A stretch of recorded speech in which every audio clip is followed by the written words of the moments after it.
Go Diego! Go Diego! Go Diego! EDSA! Itaas ang kamot sa mga angkol. Itaas ang kamot sa mga angkol. Bunalikol! Bunalikol! Bunalkol! Bunalkol!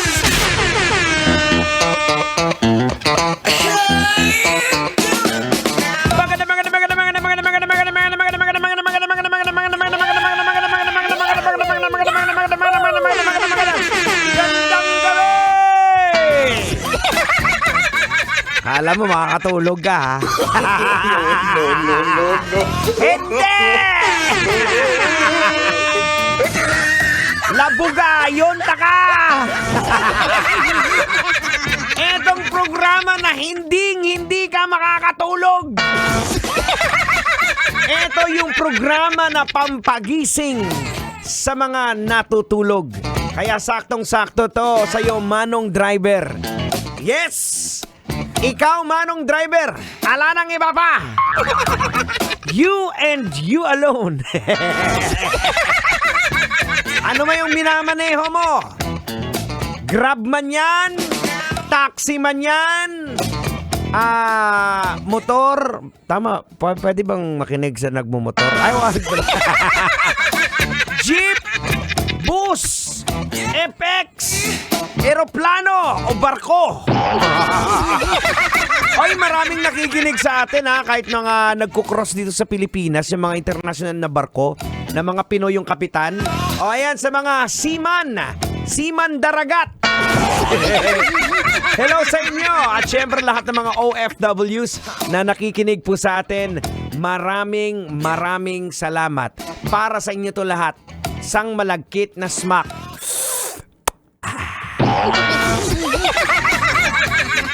Gusto nyo ismack ko kayo sa gums?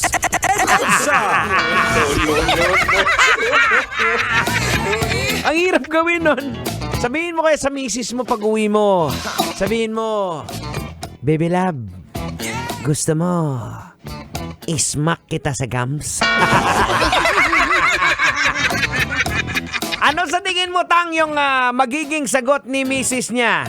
Aragoy! Bakit ka nababatok? Ay, tinatanong mo ako kung anong sagot sa kanya. Yan, batok.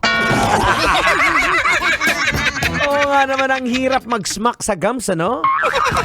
Anyways, mga kabisyo, mga tanong nga kita. Ikaw ba yung tipo ng tao na mahilig mang-uto ng office mate para lang makalibre? Ay, maraming ganyan. Ay, actually, ayan siya. Oo. Papunta daw sila sa kainan. Ikaw yung nauto? Huwag naman ganon. Hindi, pero may mga office mates din talaga na very giving pagdating sa mga ka-office mates niya na alam na medyo hikaw sa buhay. Importante talaga yung you have to share your blessing. Well, anyways, mga kabisyo, eto. Speaking of blessing, meron na daw blessing dahil nakakulong na si yung dating si Senior Aguila. Ayon umano sa ilang mga miyembro nito, meron na daw bagong nilipatan yung espiritu ni Senior Aguila. Manuhoy ka! Ay, na lang kabuhi sa sine.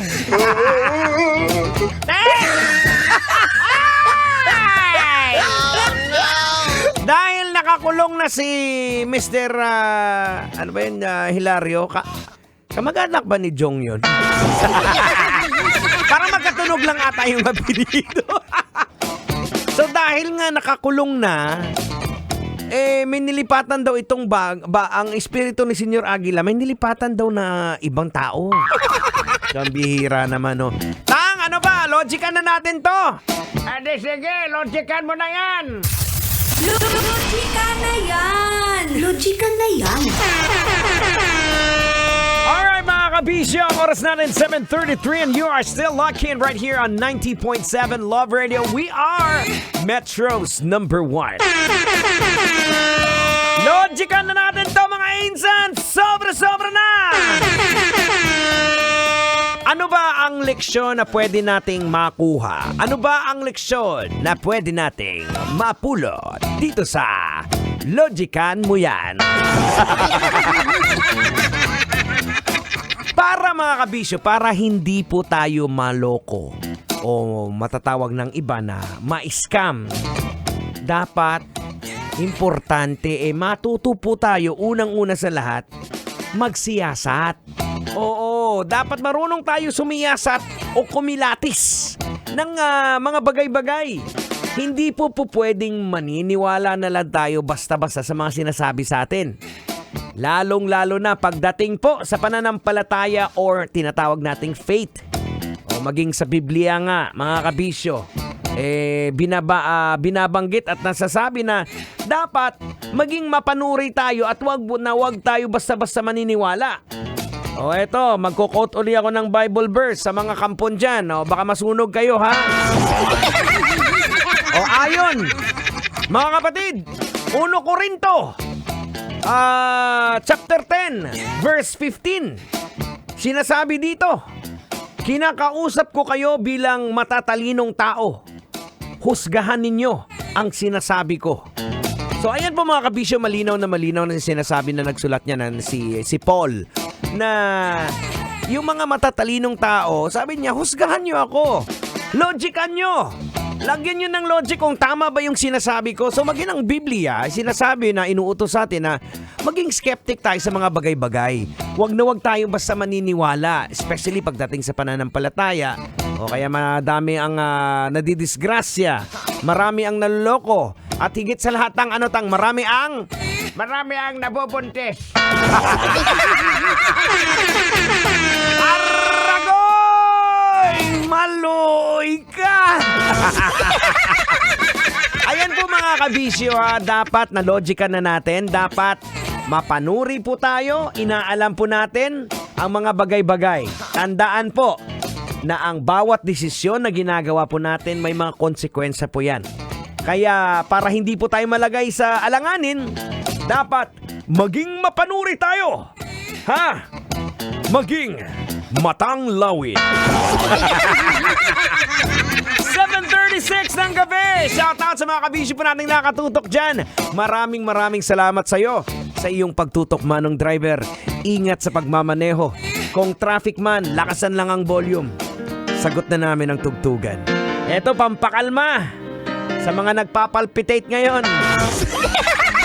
Song coming from Elton John with Skyline Pigeon. Sabay-sabay, sumigaw! Turn me loose.